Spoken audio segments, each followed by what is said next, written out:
नमस्कार प्यारे बच्चों, कैसे हैं आप। आशा है स्वस्थ होंगे और हर घर पाठशाला लिंक के माध्यम से खूब पढ़ाई कर रहे होंगे। प्यारे बच्चों, रेमेडियल टीचिंग की इस कड़ी में आपका पुनः स्वागत। आज सामाजिक अध्ययन में जो विषय मैं आपके लिए लेकर आया हूं उसका नाम है राज्य शासन कैसे करते हैं, और बड़ा ही महत्वपूर्ण विषय है।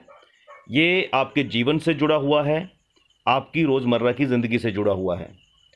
तो मैं आपसे एक निवेदन भी करूंगा कि इस वीडियो को आप एक बार स्वयं देखें, एक बार अपने घर के बड़े बुजुर्गों के साथ, माता पिता के साथ, दादा दादी के साथ बैठ के ज़रूर देखिएगा, क्योंकि इस आपदा के समय में हम आपके पास नहीं हैं और आपके प्रथम गुरु के रूप में आपके परिवार के बड़े आपके पास हैं। और जिस विषय पे मैं बात कर रहा हूँ ये ऐसा विषय है जिसमें आपके घर के बड़े बुजुर्ग अपने अनुभव के आधार पर काफ़ी निपुण हैं, तो वो आपका अच्छा मार्गदर्शन कर सकते हैं। जो भी मैं इस वीडियो में कहूँ आप ध्यान से सुनिएगा और उनके साथ चर्चा जरूर करिएगा। प्यारे बच्चों, आपको याद होगा कि पिछली कक्षाओं में हमने ये पढ़ा कि शासन 3 स्तरों पर काम करता है: स्थानीय, राज्य और केंद्र। मैं मोटे तौर पर आपको याद करवा दूं कि स्थानीय शासन हम कहते हैं जो हमारे पंचायत स्तर की शासन व्यवस्था होती है। पिछले दिनों हिमाचल प्रदेश में चुनाव हुए हैं और उसमें प्रधान, उप प्रधान और वार्ड पंच, पंचायत समिति के सदस्य और जिला परिषद के सदस्यों का चुनाव हुआ है। इन्हें हम स्थानीय शासन कहते हैं। इसके बाद राज्य का शासन होता है जिसमें हमारे प्रदेश के मुख्यमंत्री चुने जाते हैं और वो राज्य का शासन देखते हैं। और केंद्र सरकार होती है जो पूरे देश का, पूरे भारत का शासन देखते हैं, जिसमें हमारे आजकल प्रधानमंत्री श्री नरेंद्र मोदी जी हैं, जो आपने बार बार सुना भी होगा और आप जानते होंगे। तो आज हम ये जानेंगे कि राज्य शासन कैसे करते हैं। प्यारे बच्चों, ये आपकी स्क्रीन के ऊपर हिमाचल प्रदेश का नक्शा है। मैं हिमाचल प्रदेश की शासन व्यवस्था के आधार पर ही आपको ये समझाऊंगा कि शासन राज्य में किस तरह से चलता है।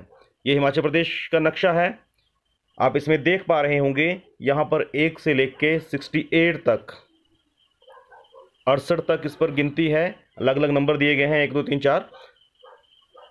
क्या आप इस नक्शे में अपने ज़िले को पहचान सकते हैं? हमारे ज़िले तो 12 हैं, परंतु यहाँ पर ये 68 भागों में क्यों बांटा गया?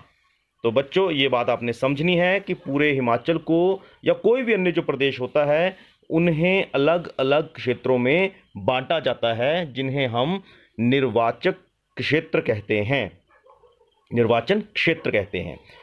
और ये जो हिमाचल प्रदेश है इसमें 68 निर्वाचन क्षेत्र हैं, जिन्हें हम असेंबली कॉन्स्टिट्यूएंसीज या फिर विधानसभा क्षेत्र कहते हैं।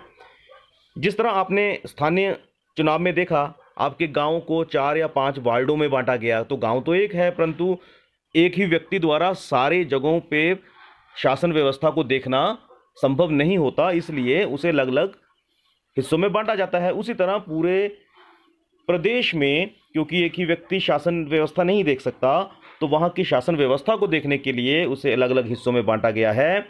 और हिमाचल प्रदेश में 68 विधानसभा क्षेत्र बनाए गए हैं।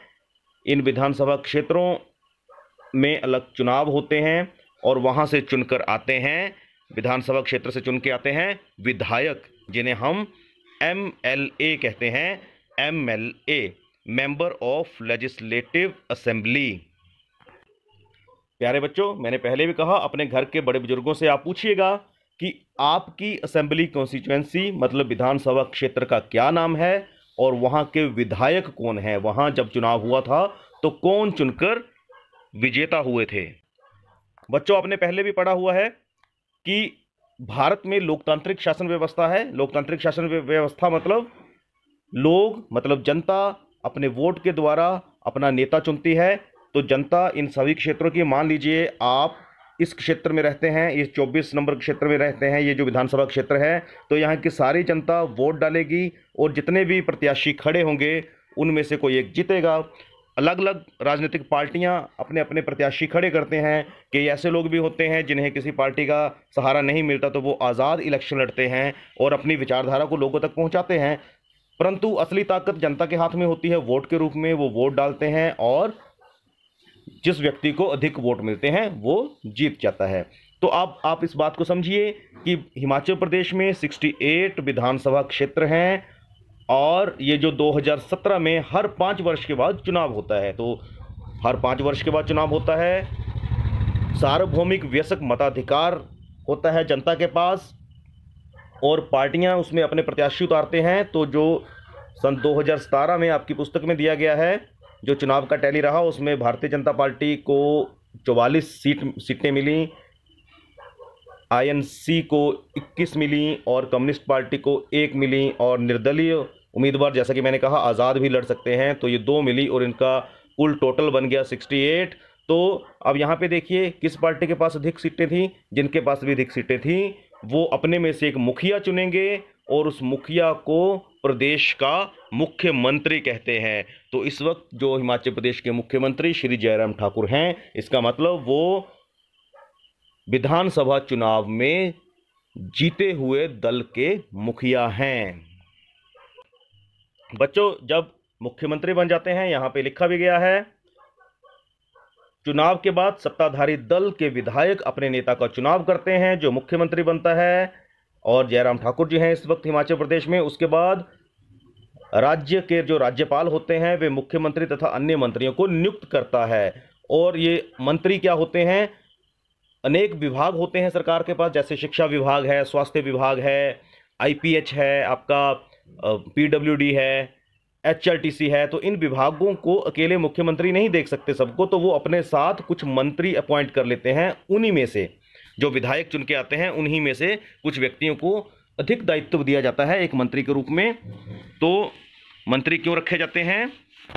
अन्य मंत्रियों का यह दायित्व है कि वे शासन के विभिन्न विभागों और मंत्रालयों को चलाएं। उनके अलग अलग कार्यालय होते हैं। विधानसभा ऐसा स्थल होता है जहां सभी विधायक, इस बात को ध्यान से सुनिएगा, विधानसभा होती है जहां पे सभी विधायक, चाहे वे सत्ताधारी दल के हों या विरोधी दल के, विभिन्न विषयों पर चर्चा करने के लिए एकत्रित होते हैं। मतलब आप ये मत समझना कि जिस दल के अधिक विधायक हैं अब वही निर्णय लेंगे, वही अपनी बात रखेंगे। जो विधायक हारे हुए दल के होंगे या निर्दलीय भी होंगे, उनको भी अपनी बात रखने का पूरा अधिकार होता है। वे विधानसभा में अपनी बात रखते हैं।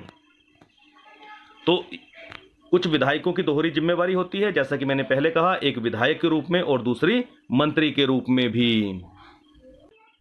तो बच्चों, हमने जाना कि हिमाचल प्रदेश की तरह बाकी राज्यों में भी अलग अलग विधानसभा क्षेत्र हैं। कईयों में अधिक होंगे, कईयों में कम होंगे। ये उस राज्य के क्षेत्रफल और वहां की जनसंख्या के आधार पर निश्चित किया जाता है कि कितने विधानसभा क्षेत्र होंगे। तो हिमाचल प्रदेश में 68 हैं और इन विधानसभा क्षेत्रों से जो प्रतिनिधि चुन के आते हैं उन्हें विधायक कहते हैं। और जिस दल के विधायक अधिक होते हैं उनका मुखिया जो होता है वही प्रदेश का मुख्यमंत्री होता है। वे अपने काम को चलाने के लिए अपने साथ कुछ मंत्रियों को नियुक्त करते हैं और सभी विधायक, चाहे वो हारे हुए दल के हों चाहे वो सत्तारूढ़ दल के हों, वो सभी विधानसभा में इकट्ठे होते हैं और वहां पर अपने क्षेत्र के विकास के लिए अपनी बात को रखते हैं। अब विधायक किस तरह से अपनी बात को रखते हैं और क्या क्या काम करते हैं, इसको अगली वीडियो में जानेंगे। तब तक के लिए जय हिंद, जय हिमाचल।